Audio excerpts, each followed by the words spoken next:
O sea, sí, lo que pasa es que si funciona, digamos, si la configuran bien, se supone que lo sigue. Entonces, si usted se mueve para allá, la cámara la va a seguir para allá.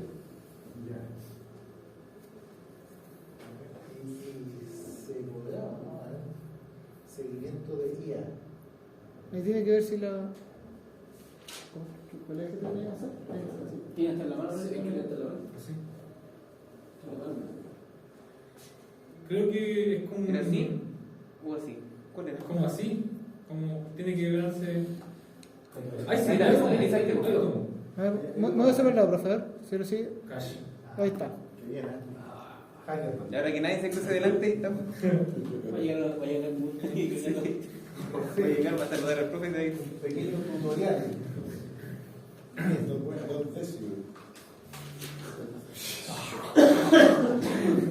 ¿Estaba haciendo? Dos semicontados. Vaya de los clases. Hoy día. Hoy día ¿Tienes es. detallita de día? Creo que digamos hacer un.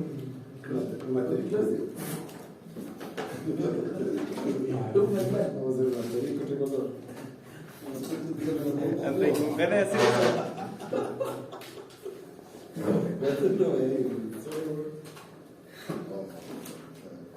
Parece que yo decía que no era gay, güey, que no tenía que. Ya, buenas tardes, estimados. Ya, voy a dejar la pantalla encima porque no va a mover. Una fotito para revisar en la casa que parece. ¿Qué es? ¿Tiene la última pantalla? Yo la saco ya. No, todavía no estoy más. Es que no me acuerdo qué es lo que fue lo último que pasamos. Los portadores.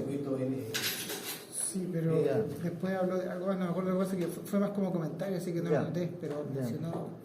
Creo que habló del Dios, pero fue Ah, como ya. por una duda, creo, fue más que no fue como. Sí, se quedó apuntando. Ya, ándate para adelante. Ándate para adelante. se sedujo. Así se llama. Así se redujo. Bueno, pero total no ha llegado nadie. Ahí está, ahí lo tomo. No te sigue captando a ti. A ver. ¿Pero si me muevo? ¿Se puede? ¿Qué está captando? No, ¿Alguien está captando? No está descarga nadie. Inteligencia artificial. Ya, Eso. vamos. Ahí está. Pero Wilson lo está manejando. Te está captando a ti. A ver. No, ¿viste? Quiere que tú seas. Ya, ahora. Rápidamente desaparecer. Ya, ahí sí. ¡Calla! Está increíble. La tecnología. Ya. Skype.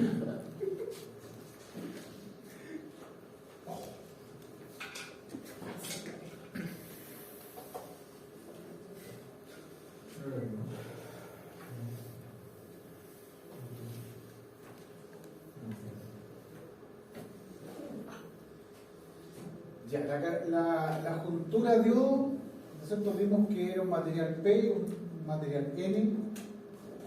Ustedes lo juntan, se hace una juntura PN y lo que tiene eso, se crea una capa de agotamiento.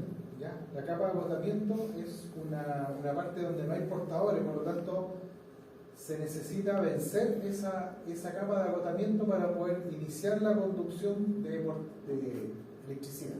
¿Ya? Y eso son 0,7 volts. ¿Ya? Entonces, se puede decir de que los primeros, a ver, 0,5, 1, 1,5, 2 volts. ¿Ya? El primer tramo no hay corriente y esto se empieza a elevar drásticamente o agudamente en el entorno de los 0,6, 0,7. ¿No alcanza a hacer un pulso? ¿Ah? ¿No alcanza a hacer un pulso? No, esta es una característica estática. Si tú haces una tabla, voltaje, corriente, ¿ya? Del diodo, ¿no es cierto? Una tablita, una prueba. Una cosa así.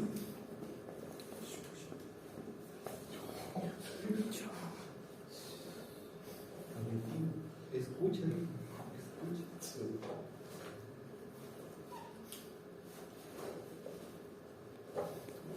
Ya, si uno hace esa prueba y al voltaje aplicado, ¿cierto?, le da incrementos y va haciendo una tablita aquí.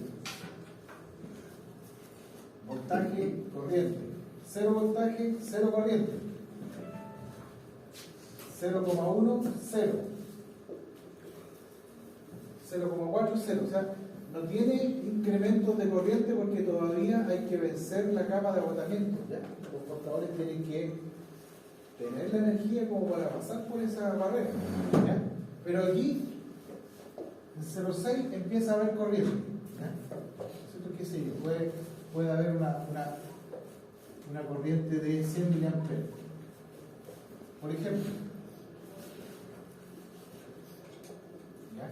Y si ustedes incrementan un poquitito más la corriente, el voltaje, miren lo que pasa. Sube mucho, qué sé yo, 1 ampere.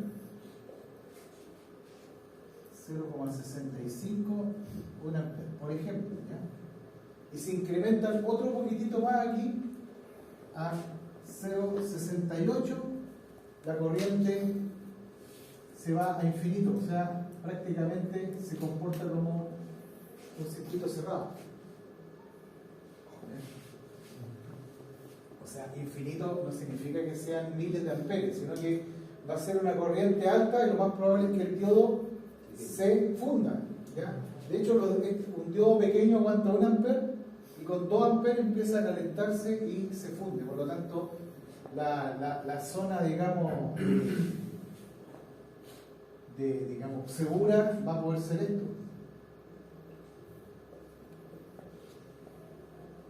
Zona segura, ¿ya? Desde 0 hasta 0,6 más o menos, hasta por ahí. Ya más allá no le pueden aplicar. Por tanto, un diodo no se puede energizar así. Siempre tiene que ir acompañado de una resistencia limitadora. ¿Ya? Siempre tiene que ir con la resistencia limitadora. ¿Ya? Esa resistencia limitadora finalmente es la que impone un límite a la corriente. ¿Ya? De hecho, el límite con una resistencia limitadora, el límite de la corriente va a ser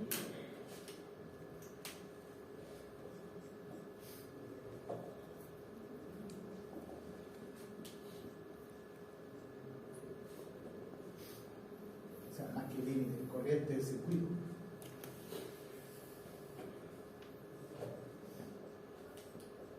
Eso, ¿se fijan? La corriente del circuito va a ser BD, lo que yo le aplico, menos 0,7 dividido por R. ¿Ya? Sería una cosa así. Aplicamos BD.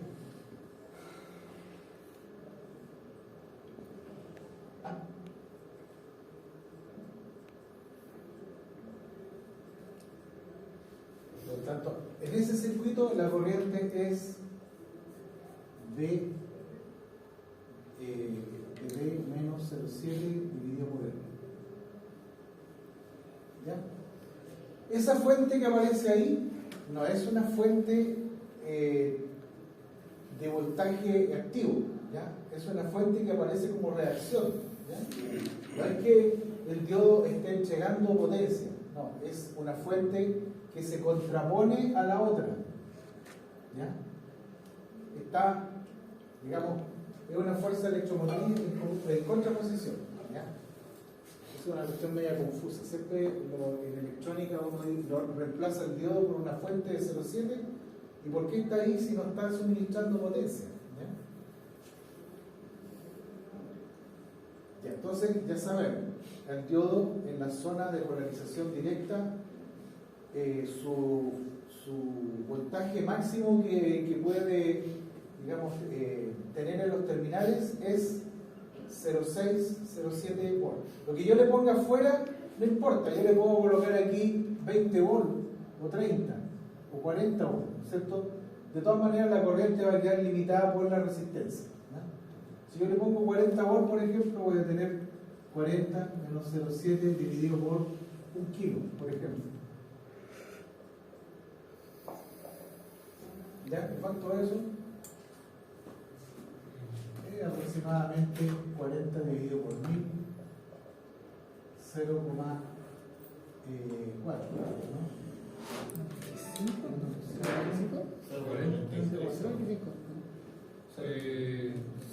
0.04. 0,04. Sí.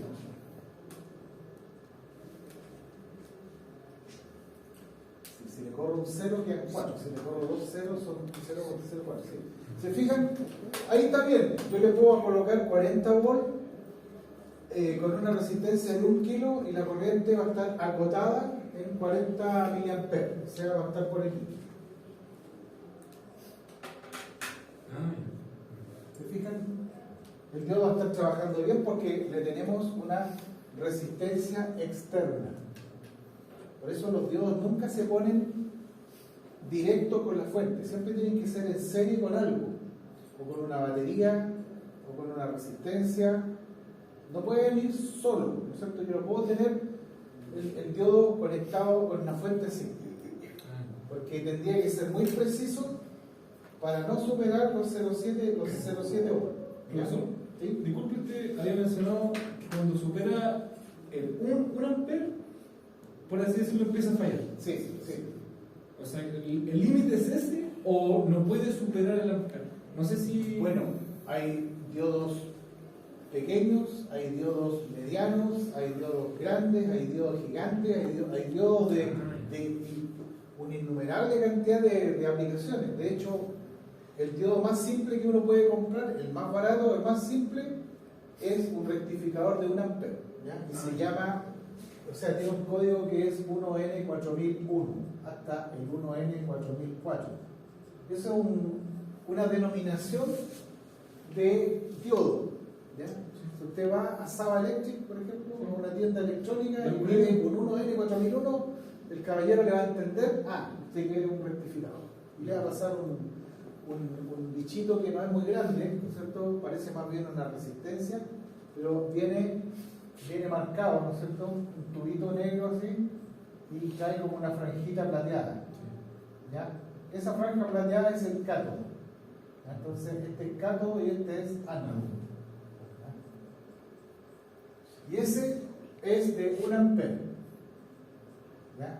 Significa que yo podría trabajar con resistencias más chicas. Que, por ejemplo, si yo le coloco aquí 10 ohms, cambia drásticamente la cosa, ¿no es cierto? En vez de 1 kilo le pongo 10 ohms, ¿ya? 40 dividido por 10 da 4 amperes. Ahí se quema, otra vez. ¿Ya? Se va a quemar ese diodo porque es muy chico, no aguanta 4 amperes. ¿Ya? Tendría que cambiar el diodo a uno más grande. ¿Ya? Por sí. No, Ah, la resistencia sí, la resistencia. Yo le cambié la resistencia a una más baja y ahí me generó problemas porque en realidad no está diseñado, este diodo no está diseñado para 4 amperes. Pero si uno busca un diodo que aguante 10 amperes, va a encontrar un código de un diodo para 10 amperes. ¿Ya? No es que los diodos no soporten 1 ampere, hay diodos que soportan 10.000 amperes. ¿Ya? Eso me pregunta. ¿La protección catódica también es crédito, no? La protección catódica, sí. Ese es un aparato que se solda los únicos. ¿El dedo sabe? ¿No se también trabaja normal? Yo no sé, experto en dedo. El diodero. ¿Qué va a hacer? El diodero. Maestro de cartón. ¿Qué va a hacer? Maestro de cartón.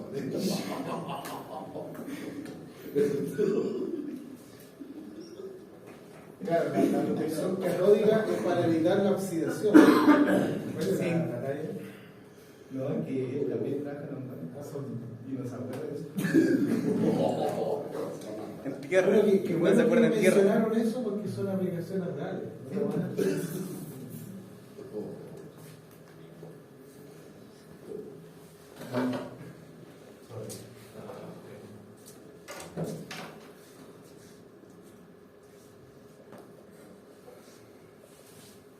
Protección catódica. Qué bueno que me acordó, yo no me acordaba de este concepto. ¿Ya? la protección catódica, o sea, imagínense ustedes que tienen una tubería, ¿ya? Muy larga.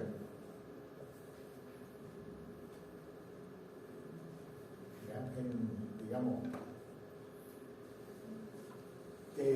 esa tubería, de alguna u otra manera, tiene un elemento químico que está en un estado no natural, ¿ya? Para formar un metal como el acero o el hierro se necesita un proceso químico que se llama reducción, ¿ya? Una vez que se reduce el metal está óptimo para ser instalado, pero una vez que uno lo instala empieza el proceso inverso, lento pero irreversible, que es la nueva oxidación, ¿ya? Todo el metal que uno lo formó en un lapso de, qué sé yo, 10, 20, 30, 40, 60 años, con el agua, con la humedad, con las condiciones atmosféricas, se va oxidando. Y ese proceso de oxidación es nada más que carga eléctrica. Se va, digamos, perdiendo carga eléctrica. ¿Ya? ¿Qué sé yo? Un electrón aquí pasa a tierra.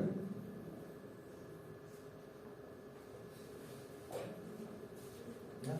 Por lo tanto, si pierde un electrón, o ya no me acuerdo, si gana un electrón o pierde, esto va cambiando químicamente y se va formando óxido. ¿Ya? Y finalmente esta pieza que costó tanto hacerla se destruye. ¿Ya? Entonces, ¿qué es lo que se hace para evitar esa es una corriente, ¿no es cierto? Si multiplicamos una tubería por 100 kilómetros, ¿no es cierto? El flujo de electrones hacia la Tierra no es menor, ¿ya? Hay un flujo de carga, producto de la reacción química. Es una reacción química, reacción de oxidación. ¿Ya? Entonces, ¿qué se hace para frenar esta atracción que ejerce el suelo con los electrones de la tubería? ¿Ya? Se le genera una tensión inversa, ¿ya? Esto se le genera una corriente inversa.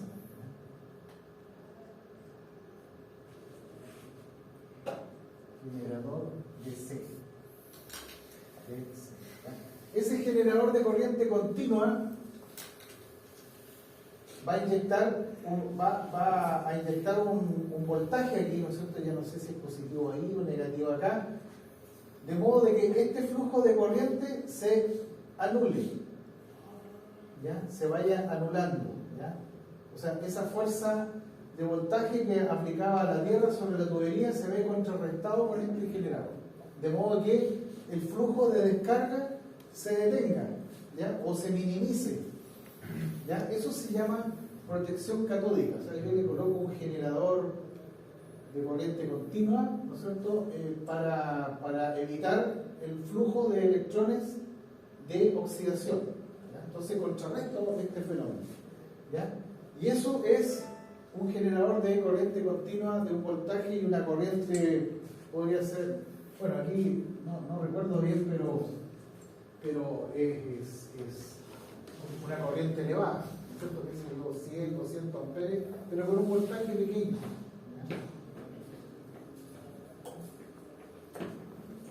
¿Cierto? Es como que la tubería y el suelo forman una pila, entre comillas, y si hay una pila y descarga eléctrica, para contrarrestar eso se coloca un generador de corriente de C de alta corriente. Alta corriente. Pero continua, ¿ya? Y ahí se aplica lo que vamos a ver nosotros, un rectificador de corriente continua. Y en los buques, bueno, es lo mismo pero con respecto al agua, ¿no es cierto? En el buque, ¿no es cierto? Tú tienes una carcasa metálica, ¿no es cierto? Y tienes agua, entonces hay flujo de carga para poder oxidar también. Entonces lo que se hace es colocar una parte aislante, ¿no es cierto? Un cátodo aquí, y hacer el generador eléctrico entre la carcasa del buque, ¿no ¿cierto? Y este cátodo. ¿Ya? De modo que entre el agua y la carcasa del buque hay una corriente inversa que evita de que se fugue carga eléctrica y el casco se deteriore. ¿Ya? ¿Se fijan? O sea, yo conecto en el agua, digamos, salada, un potencial eléctrico, el otro lo conecto a la estructura del buque y ahí yo empiezo a detener este flujo constante de corriente que se va drenando hacia el agua. ¿Ya? Hay un fenómeno ahí de oxidación. ¿Ya? Pero esa es una corriente mucho más baja porque en realidad un buque no tiene la misma dimensión que una tubería. Las tuberías son cientos de kilómetros, un buque serán 50, 80 metros. Entonces no es tanta corriente, no es tampoco, pero existe una protección catódica. ¿Ya? O sea, es un generador que permite polarizar la estructura con un potencial eléctrico que contrarresta el potencial químico, electroquímico que me hace que hay un flujo de electrones y eso oxide. ¿Ya? Y así se protege la estructura. ¿Ya? Y esos son generadores. La otra aplicación que a lo mejor ustedes conocen se llama precipitador electrostático.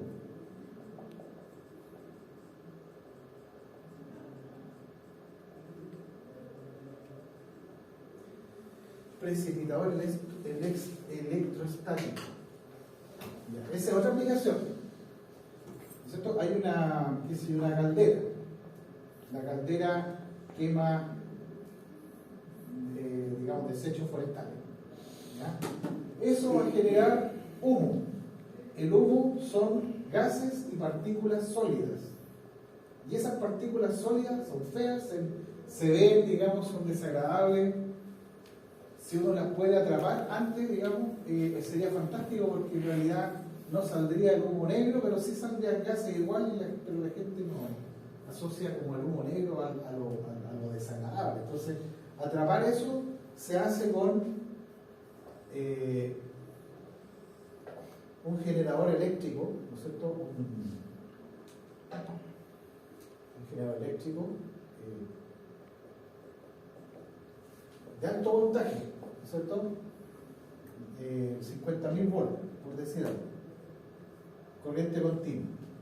Ya, un generador eléctrico de corriente continua de alto voltaje, digamos, se colocan en la chimenea y todas estas partículas, ¿no es cierto?, que son de humo, que son grandes, son sólidas y que se van a la atmósfera, se cargan eléctricamente, ¿no es cierto?, y se van pegando a este cátodo, pues, al ánodo, ¿no es cierto?, se van atrayendo y se van pegando aquí, ¿cierto? Se van pegando en un lado del precipitador. Esto es una cuestión grande, ¿eh?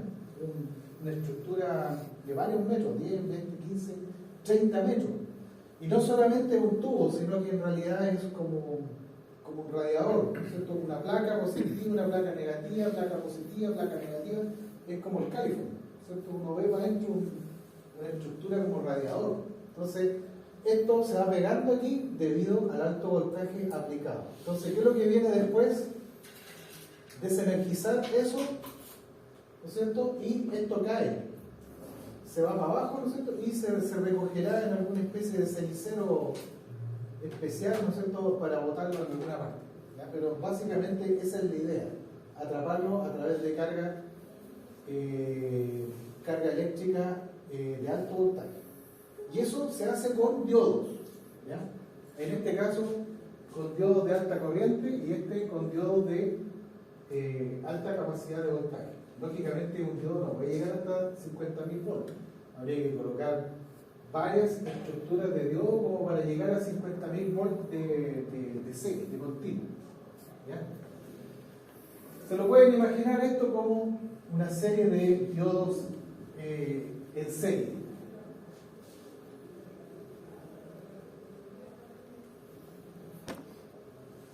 Muchos diodos en serie.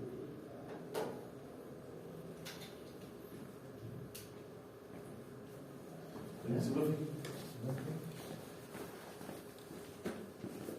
un circuito con muchos diodos en serie. ¿Ya? Y aquí la corriente es baja, ¿no es cierto? La corriente que se genera en este sistema son miliamperes. Y acá acá son muchos diodos en paralelo.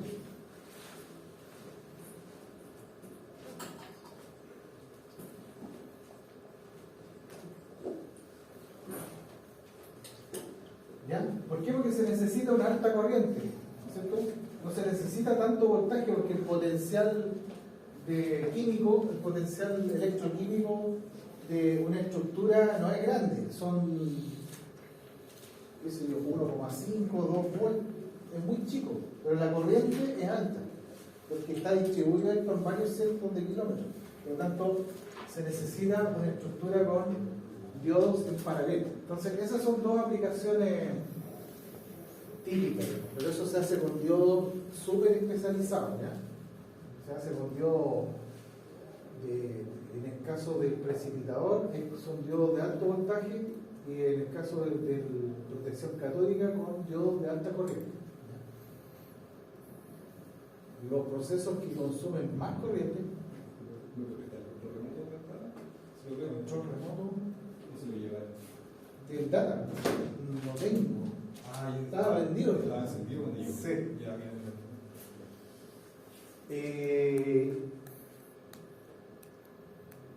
Los procesos electroquímicos son los que tienen la mayor cantidad de corriente, ¿ya? En el cobre, por ejemplo, ¿ya? En el sistema de obtención eléctrica del cobre refinado, ¿cierto? Donde se coloca cobre, digamos, el sulfuro de cobre, que es esta solución verde, ¿cierto? Que es producto de haber lavado la piedra con ácido, ¿cierto? Todo eso se recoge en la piscina verde porque es el color del óxido del cobre, y eso se va a una piscina que tiene cátodos y ánodos de cobre puro, pero delgados, ¿ya? Que son las cepas, ¿ya?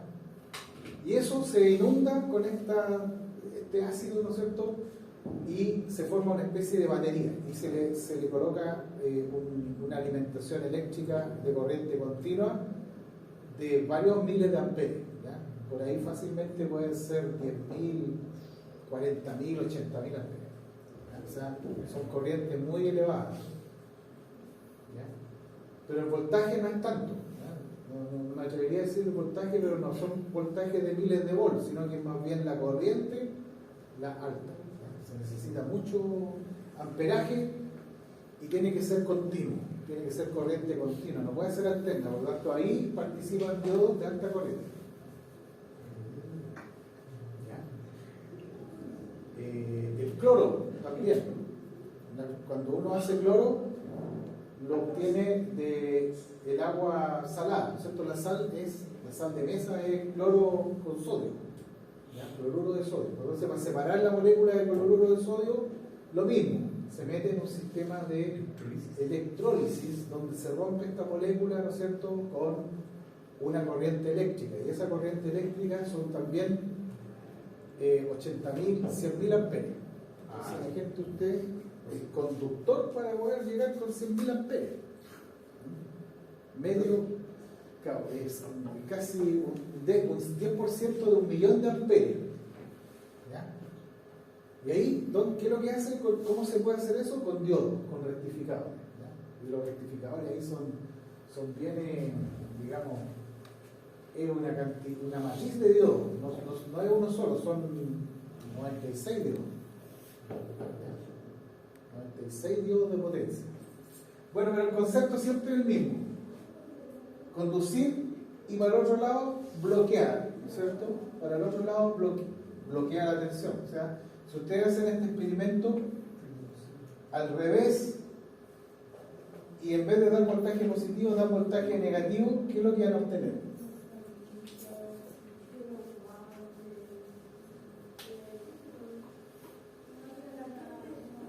Voltaje negativo, por ejemplo, -1. Si yo le aplico -1 volt, o sea, doy vuelta a la fuente aquí y le aplico esto al revés, ¿no es cierto? El positivo en el cátodo y el negativo en el ánodo, no obtengo una corriente que me sirva para algo. 0 amperes. ¿Ya? ¿Cierto? Menos 1. Después le aplico menos 5 y tengo 0. Después le aplico menos 10 y tengo 0. O sea, el rango para bloquear es bastante amplio, ¿cierto? Donde el diodo impide la conducción de corriente, ¿cierto? Se impide la conducción de corriente. ¿Y la ruptura, profe, en qué valor va o depende del diodo? ¿Perdón? La ruptura depende del diodo. Usted dijo ruptura, se llama voltaje de ruptura, ¿ya? Depende del tipo de diodo. O sea, este en particular tiene un voltaje de ruptura por ahí por los 50 volts, ¿ya? Y este es un poco más, 100. O sea, el fabricante le dice a uno hasta dónde puede llegar el voltaje de ruptura, y como dice, ¿cuál es su nombre? Cristian, como dice don Cristian, eso se llama voltaje de ruptura. Va a llegar un momento, ¿cierto?, en que, por ejemplo, en el diodo 1N4001 voy a llegar a los 50 volts, ¿cierto? Voy a colocar aquí como que muy acá el gráfico, menos 50 volts, y aquí voy a tener el problema de que esta característica cambia otra vez. Ruptura, eso se llama voltaje de breakdown. ¿Ya? Voltaje de ruptura. ¿Qué es lo que se rompe ahí? Conceptualmente lo que se rompe es la capa de agotamiento. ¿Se acuerdan que la capa de agotamiento, cuando uno lo polariza al revés, va creciendo? ¿Ya? En la medida que uno le pone más voltaje, la capa de agotamiento es más ancha. Pero llega un momento en que eso colapsa. O sea, es tanto el voltaje que algunos portadores se arrancan y generan una avalancha. Y el diodo se vuelve conductivo otra vez. O sea, vamos a pasar aquí a tener, ¿cierto?, fácilmente 1 ampere, ¿cierto?, aquí. Y si nos pasamos a menos 51 volts, vamos a tener, no sé, 100. O sea, el diodo conduce al revés, pero está en falla. O sea, si yo le hago pasar 1 ampere negativo, lo más probable es que lo soporte, no se va a dañar. Esa es otra pregunta que uno se puede hacer. Si yo le paso una corriente negativa al diodo, pero no supero la especificación de 1 ampere, ¿qué le pasa al diodo? Podría fallar, ¿cierto? Habría que tener cuidado. Pero en un lapso largo de tiempo. También depende del tiempo, ¿cierto? Lo más probable es que falle, ¿ya? Lo más probable es que falle porque el producto B por I, ¿cierto? Acuérdense ustedes que este bicho también se rige por la potencia corriente por voltaje, ¿ya? El producto B por I aquí va a ser 50 por 1 ampere, 50 por 1 son 50 watts y el diodo no puede disipar 50 watts. O sea, ese diodo es tan chiquitito que a lo sumo puede soportar, no sé, unos 2 watts de disipación, de calor. Por tanto, si yo le hago pasar 1 ampere, lo más probable es que se funda, porque no puede soportar tanta temperatura, ¿ya? No puede soportar. En cambio aquí, en esta región, en la región, digamos, de polarización directa, aquí ¿cuánto disipa potencia del diodo? Disipada en calor es 1 ampere por 0,7 volt. ¿Ya? Por tanto, eso es 0,7 watts. Y eso es poquito, o sea, eso está bien. 0,7 watts, el diodo se va a calentar, pero no va a fallar. ¿Ya? Por lo tanto, en esta región, si uno no supera la corriente máxima, se va a manejar bien el diodo, no va a tener una disipación calórica, digamos, de energía térmica alta. En cambio, aquí sí, aquí, cuidado, aquí el diodo se rompe, o sea, aquí dice breakdown, en realidad el diodo se funde, se pone rojo, sale una explosión ahí digamos, sale una llamita, ¿ya? Se quema. Así que cuidado. Entonces tenemos un rango para bloquear que es amplio y un rango para conducir que es seguro, ¿cierto? Mientras no superemos la corriente del circuito, ¿cierto? Si el circuito está bien diseñado y no se espera una corriente más allá de 1 ampere, esto va a funcionar eterno. ¿Ya? El diodo no se gasta, ¿ya? El diodo no tiene desgaste químico ni desgaste molecular, nada.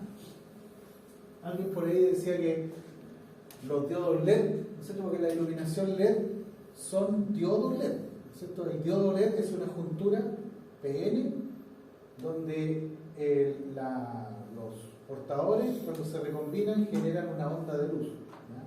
Pero es un diodo, también rectifica, ¿ya? El diodo LED también rectifica.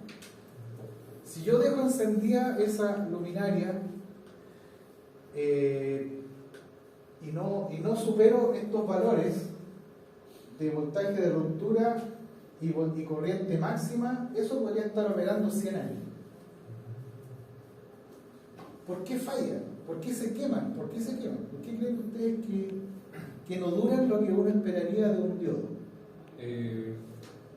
Quizás por la diferencia de voltaje que hay en la línea. Podría ser.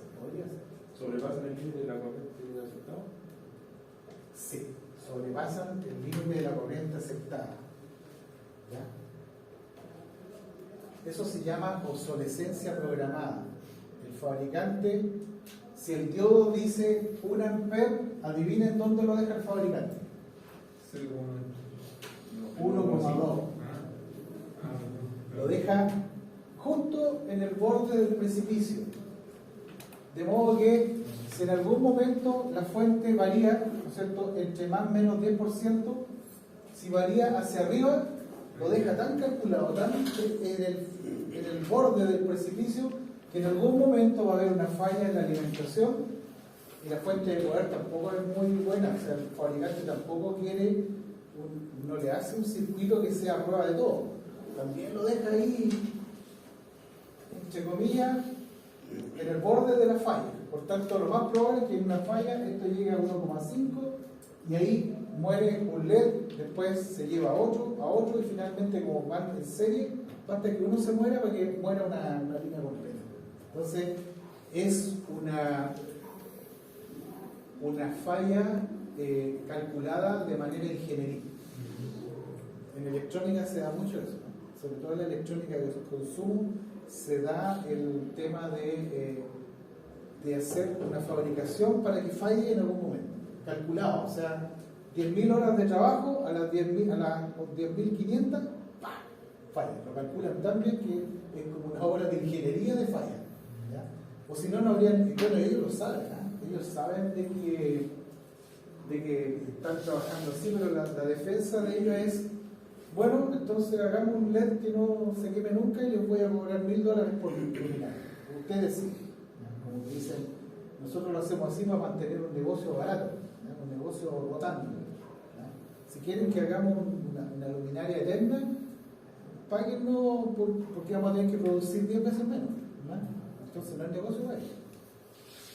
Lo mismo, la ampolleta incandescente también se fabricó para que fallara, digamos, en forma cada cierta cantidad de horas. Entonces son obsolescencia programada, ¿no? Y justamente lo que decía don Cristian, el fabricante no lo dejó en 0,9, lo dejó en 1,2, donde el fabricante le dice en el manual que va a fallar, tiene probabilidad de fallar, ¿sí? Y mientras más calor esté la luminaria en un día de verano, no siento mucho calor, peor todavía porque las especificaciones de los diodos se derratean cuando la temperatura sube. Por tanto, está todo tan bien calculado que falla.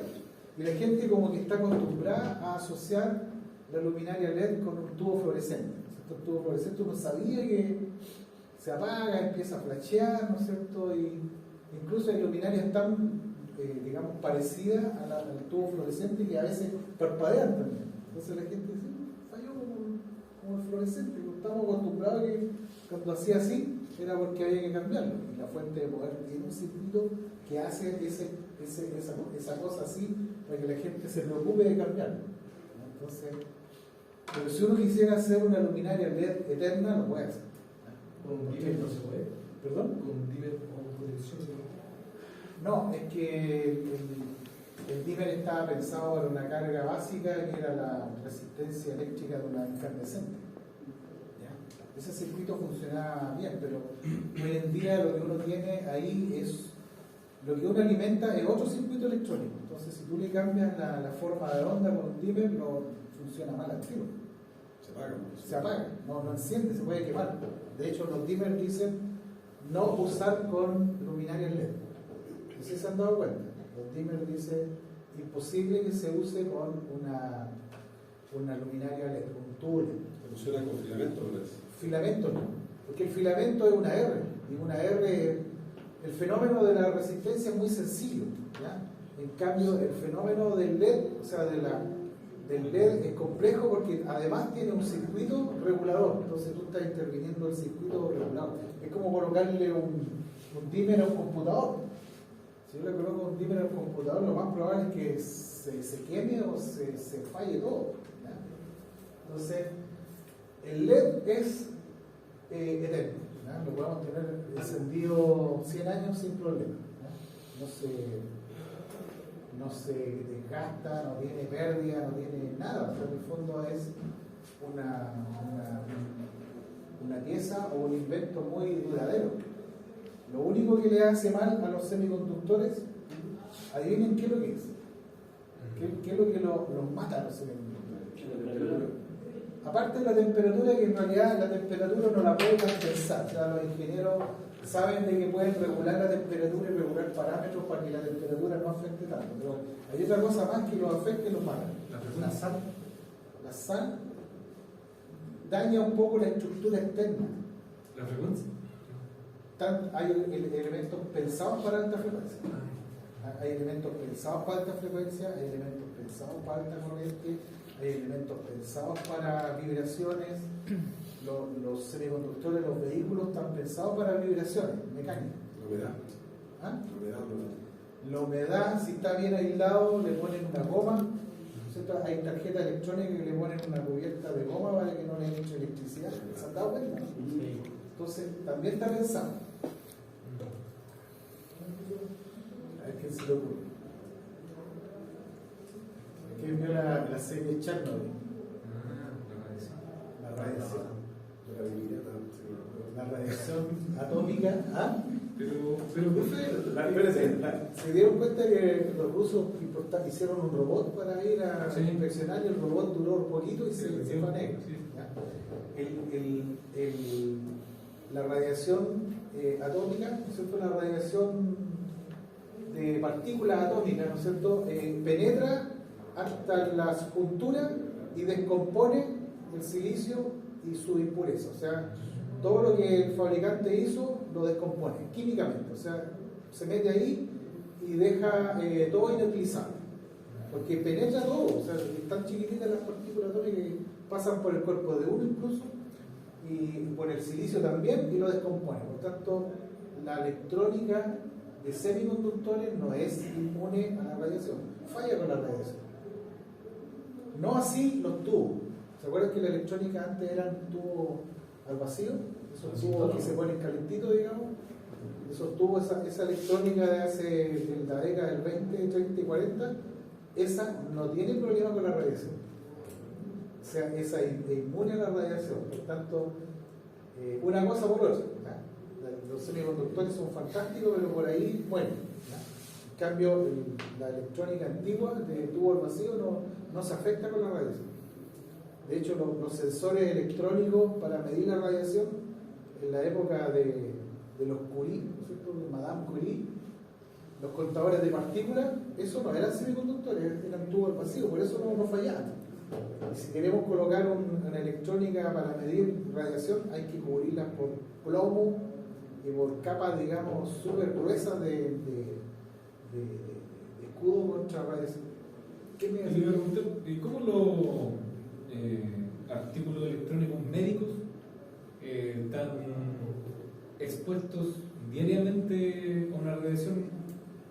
¿No fallan?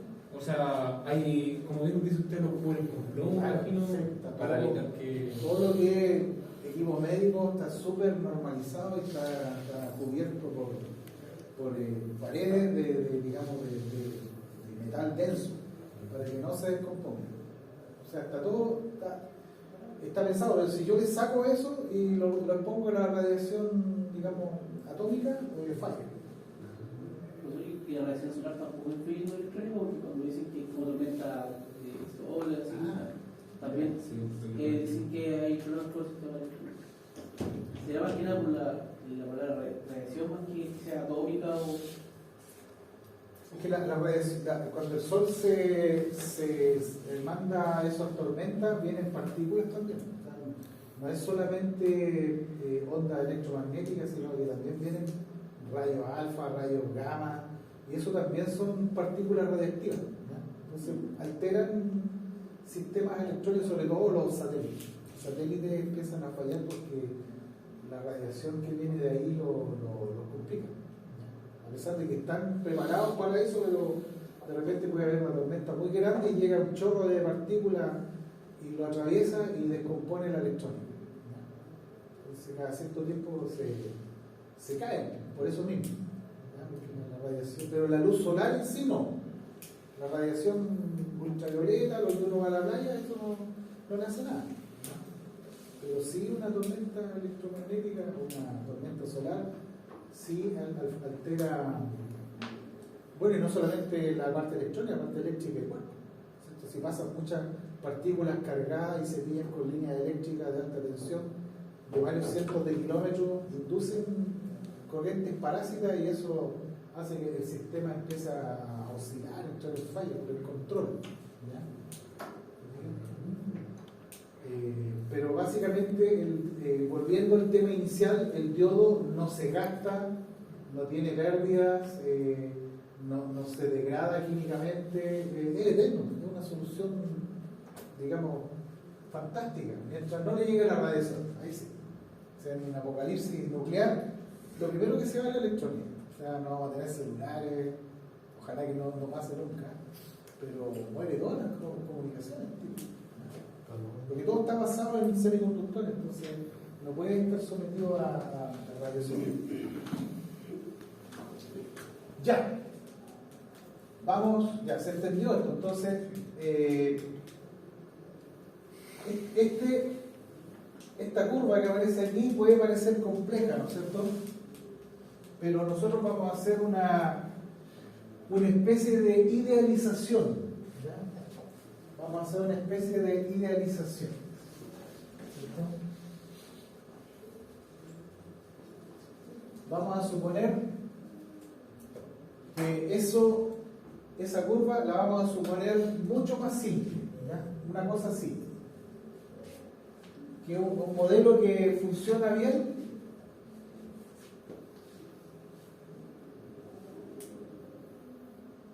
esta es la corriente, es el voltaje.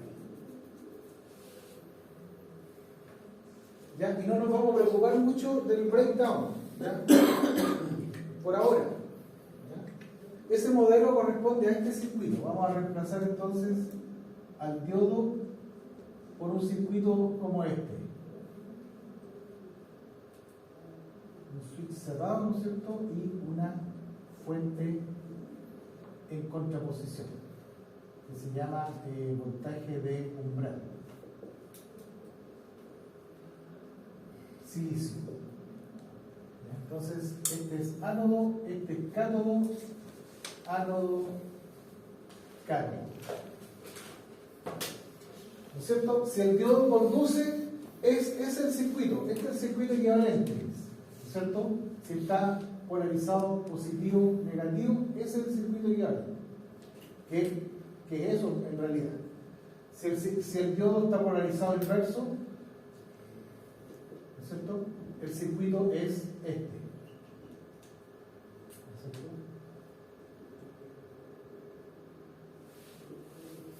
Circuito abierto. Si el diodo está al revés, polarizado al revés, circuito abierto. Si el diodo está polarizado directo, circuito cerrado más fuente. Y con eso vamos a trabajar bastante bien. ¿Ya?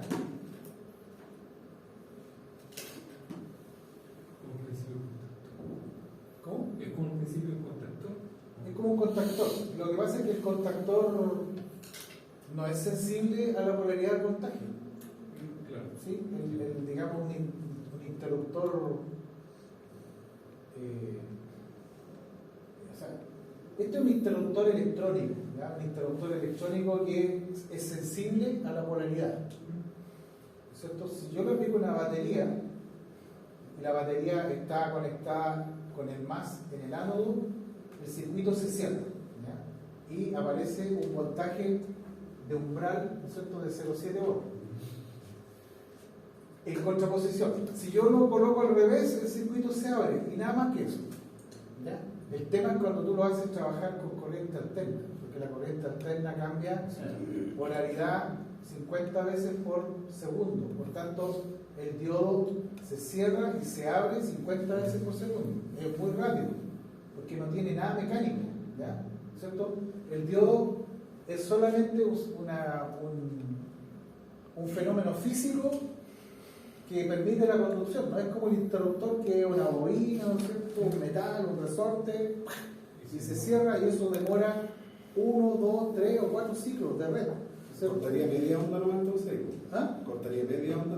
Claro, cortaría media onda, pero también puede rectificar onda completa. A lo que voy yo es que uno puede ver al diodo como un switch, ¿ya? Un interruptor, pero los interruptores reales que manejan ustedes son mecánicos, ¿cierto? Son masas grandes, fierro, resortes, y cuando uno hace las pruebas de eso, se demora, no sé, 100 milisegundos, varios ciclos de red, pueden pasar 2, 3.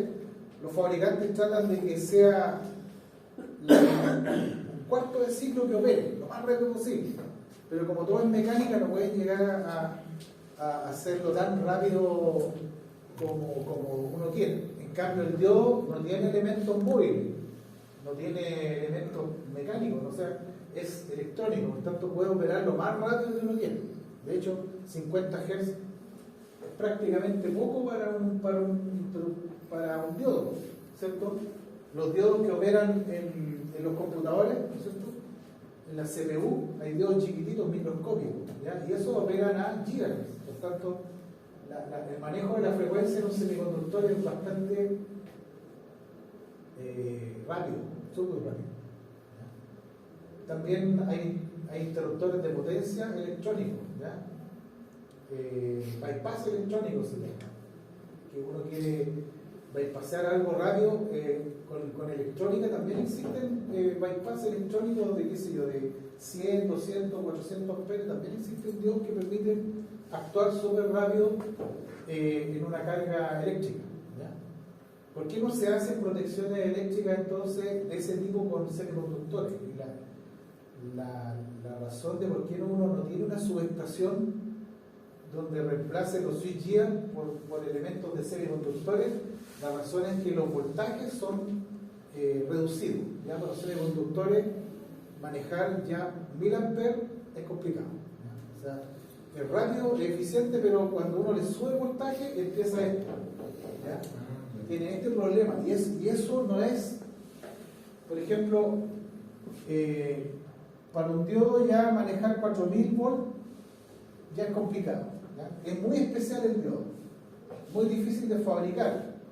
En cambio, en una subestación pueden haber 6.000, 12.000, 15.000, 22.000, 64.000. Entonces, ya por el nivel de tensión, ya los diodos no pueden, los semiconductores es muy difícil fabricarlo. Por eso todavía gana el switch mecánico, ¿ya? Porque el switch mecánico se puede adaptar a un voltaje, digamos, de línea, no sé, 100.000 volts, no hay problema. En cambio, para un diodo ya 4.000 volts lo deja digital. Y la disipación de temperatura igual es mucho mayor, ¿no? A medida que aumenta el voltaje. Sí.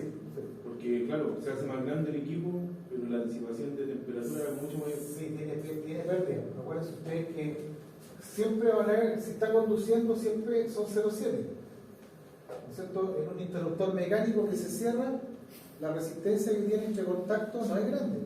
Por tanto, la disipación es mínima. No tiene pérdida, aunque esté pasando 200 amperes en un switchgear no va a tener una disipación. En cambio aquí, claro que sí, 200 amperes por 0,7 va a haber calor ahí dando vueltas. Entonces eso también perjudica. Entonces, la razón por qué no se tiende a hacer una subestación netamente electrónica es por eso. Pero yo creo que, no sé, 20, 30, 40 años más, a lo mejor lo hacen, lo van a hacer. Deberían llegar a eso. Sobre todo si están pensando en transmitir en continua. ¿Ya? Si quieren transmitir en continua, las subestaciones de continua tienen todas protecciones de semiconductores. ¿Ya? Después cuando ya bajan a corriente alterna y bajan el voltaje y la corriente, ahí empieza el switchgear mecánico. Entonces, pero de repente, no sé, en un futuro a lo mejor mediano, 30 años más, ustedes se van a acordar de mierda, ¿ya? Que van a aparecer subestaciones electrónicas donde no está el motor que mueve el muelle, que mueve el brazo, ¿cierto? Va a dejar cargado para actuar. Eso va a tender a desaparecer, porque son impulsados por neumática, ¿cierto? Con aire, pistones de aire que se mueven súper rápido. Toda esa electromecánica, electroneumática genera mantenimiento, genera problemas, genera fallas. Entonces finalmente eso lo van a tener que reemplazar por semiconductores, pero todavía está en pañales. ¿Ya? Habría que ver cómo evoluciona. ¿Ya? Entonces, este es el modelo simple. Este es un modelo, ¿cierto? Modelo simple, ¿cierto? Para lo que vamos a ver en electrónica ahora.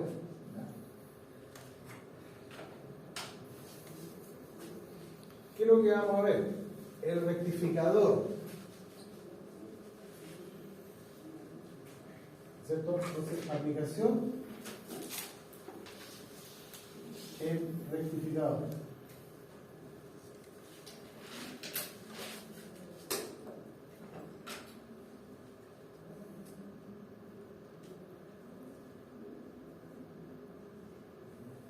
¿Qué pasa con ese circuito? ¿Qué pasa con ese circuito que yo le pongo una fuente alterna y un diodo? ¿Ya? Lo que va a pasar aquí es que tanto el voltaje como la corriente van a cambiar. ¿Ya? ¿Cierto? Van a cambiar a esto.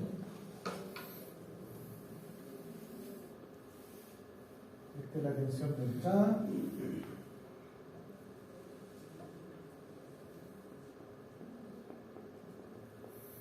Esa es la tensión de entrada, ¿no es cierto? Y lo que va a pasar es que en el semiciclo positivo, ¿cierto? La tensión es positiva, polarizado positivo, ¿no es cierto? El diodo se cierra, ¿cierto? Circuito cerrado, ¿ya? Más la fuente de 0,7, ¿ya? Circuito cerrado. Por tanto, el voltaje que va a aparecer aquí va a ser esto.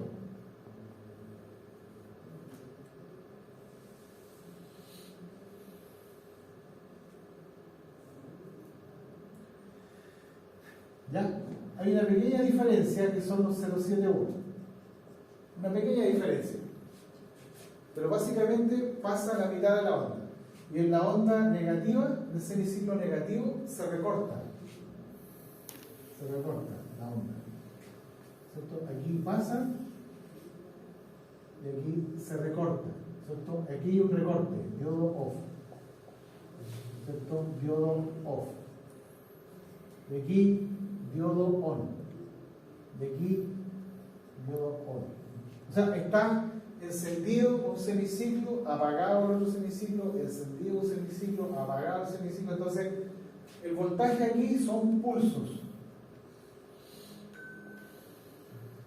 ¿Ya? Eso es lo que pasa. Lo que pasa ahí son pulsos. Bueno, ¿y qué gracia tiene eso? ¿A quién se le ocurre? ¿Para qué quiero hacer eso yo?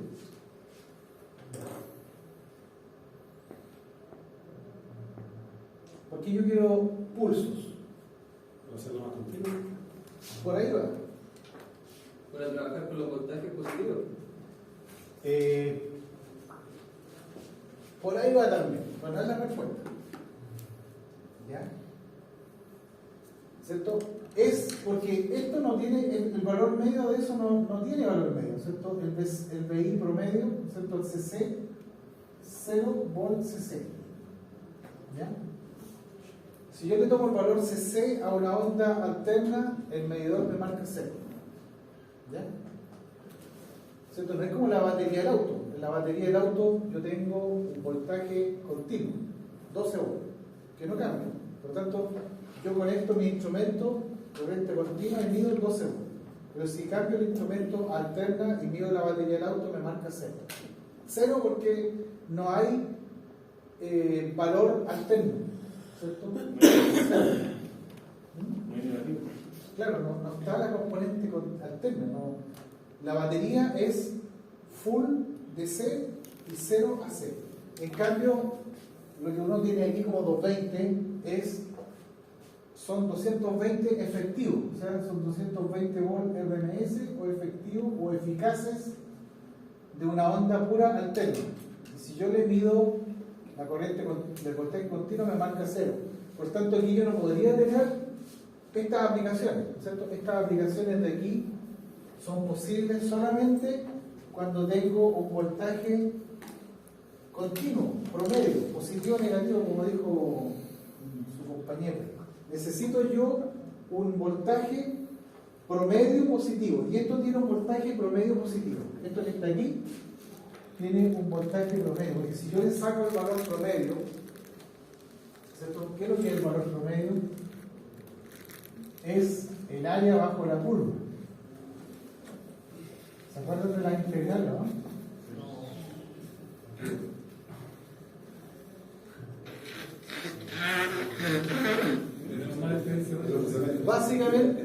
Básicamente el valor promedio es un área bajo la curva, un área efectiva bajo la curva.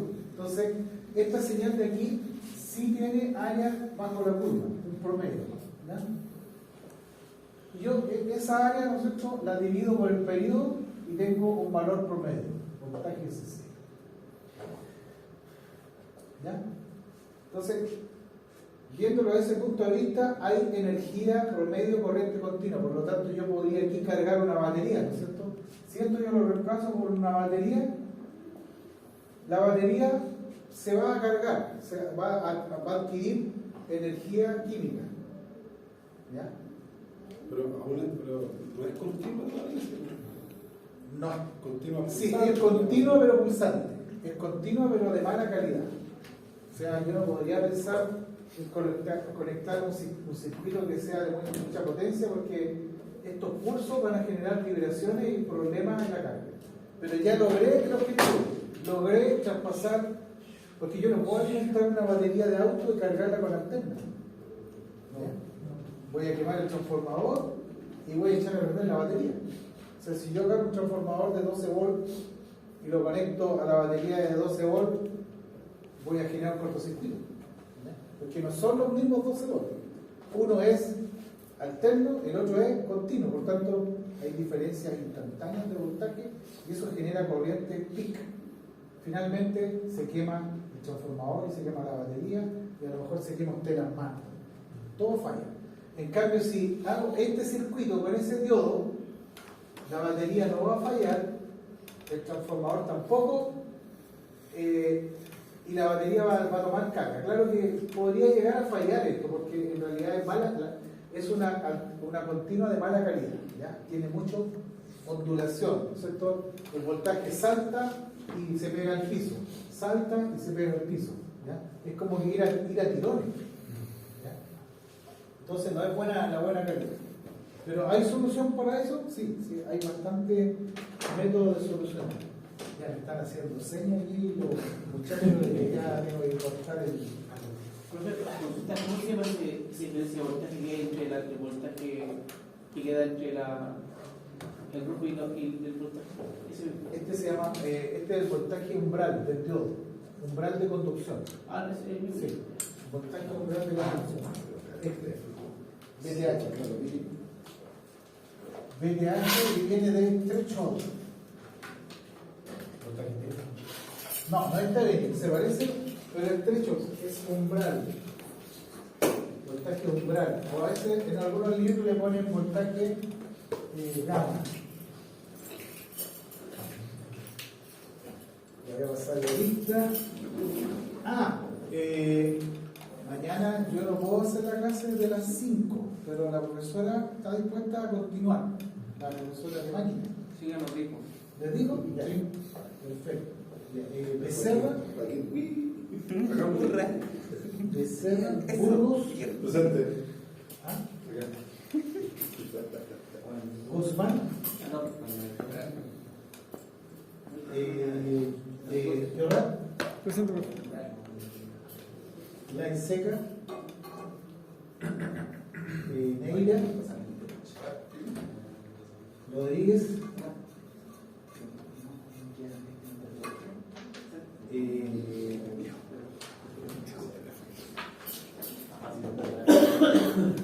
Vergara, Vergara,